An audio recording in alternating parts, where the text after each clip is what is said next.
Hi, hello everyone, welcome to my YouTube channel. Hope so आप सभी स्वस्थ हैं और मस्त है और पढ़ाई में अच्छे से कर रहे हैं, लगे हुए अपना फोकस पढ़ाई में लगाया हुआ है। आज है day 10 of 120 days target series. तो मैंने 120 डेज टारगेट सीरीज़ जो है एसएससी स्टेनो के लिए बनाई थी।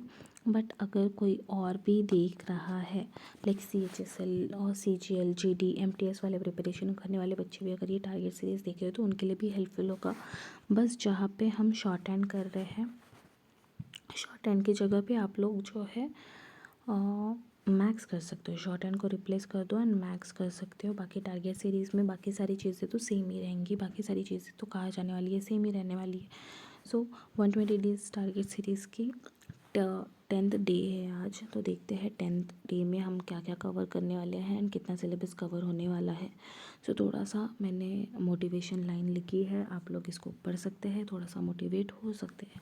बट मोटिवेशन से ज़्यादा इम्पॉर्टेंट है कंसिस्टेंसी से पढ़ते रहो, इजीली एग्ज़ाम क्रैक हो जाएगा, ज़्यादा बड़ी बात नहीं है।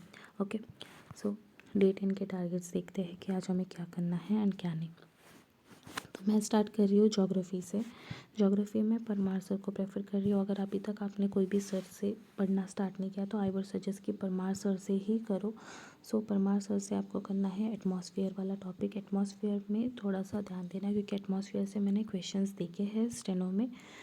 एटमॉस्फेयर में ट्रोपोस्फेयर, स्ट्रेटोस्फेयर एंड जो भी लेयर्स होते हैं एटमॉस्फेयर के, वो सारे लेयर्स पे थोड़ा सा फोकस बनाए रखना क्योंकि लेयर्स पे ही मेनली क्वेश्चंस आते हैं। ओजोन लेयर कहाँ पे है and all those things. Then move on करते हैं रीजनिंग की तरफ। रीजनिंग मैं जो हूँ अनुभव धनकर सर से कर रही हूँ।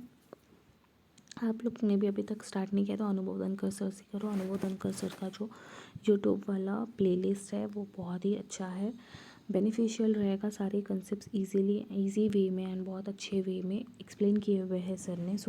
पक्का हेल्प होगा। पिछले 2 दिन हमने एनालॉजी के कंसेप्ट्स को कंप्लीट किया था। कंसेप्ट्स कंप्लीट होने के बाद हम क्या करेंगे? कुछ नहीं, हम PYQs सॉल्व करेंगे क्योंकि PYQs बहुत इंपॉर्टेंट है एनालॉजी के लिए। एनालॉजी के PYQs जब तक नहीं कंप्लीट करोगे ना, जब तक नहीं सॉल्व करोगे ना, तब तक नहीं समझ में आएगा कि करना क्या है। आज एनालॉजी के क्वेश्चंस को करना है।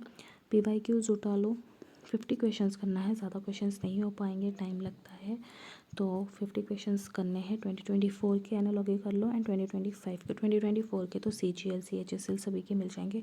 2025 के स्टेनो के मिल जाएंगे। स्टेनो के कर लेना पिनिकल से।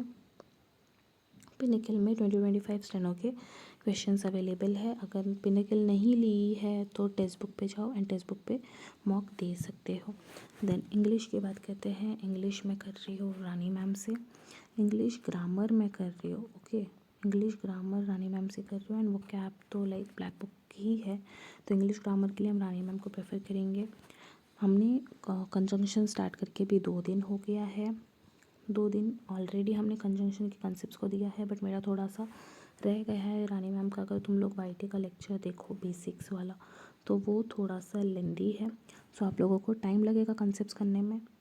कंजंक्शंस का आज रिमेनिंग जितना भी कंसेप्ट्स है लास्ट लेक्चर रहेगा ये कंजंक्शंस का। कल हम कंजंक्शंस के जो भी एरर्स रहेंगे, रानी मैम के ही यूट्यूब चैनल पे एरर्स वाला भी प्लेलिस्ट है तो एरर्स करेंगे हम वहाँ से।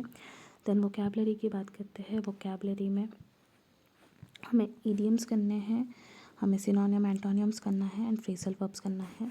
मेरा टारगेट यही है कि डेली के हमें 100 वोकैब करने ही है।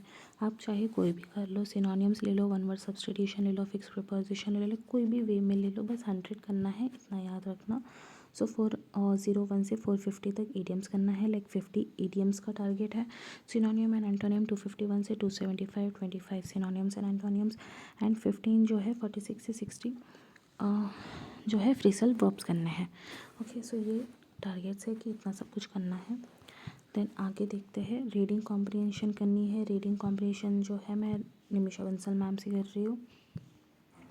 Reading comprehension Nimisha Bansal ma'am से कर रही हूँ एंड निमिषा बंसल मैम वो कैब कराती है। यही रीज़न है कि मैं निमिषा बंसल मैम से वो कर रही हूँ। अगर आप लोग भी अपना कॉम्प्रिहेंशन इम्प्रूव करना चाहते हैं तो निमिषा बंसल मैम के रेडिटोरियल्स वाले लेक्चर्स ज़रूर देखिए।